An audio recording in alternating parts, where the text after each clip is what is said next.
সুখ আসলে কোথায়?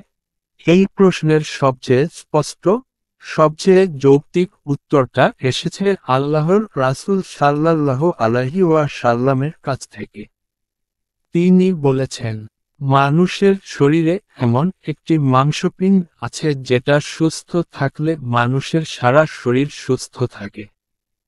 আবার যেটা অসুস্থ হলে মানুষের সারা শরীর অসুস্থ হয়ে পড়ে। আর তা হলো অন্তর। কোন সেই মাংসপিণ্ড?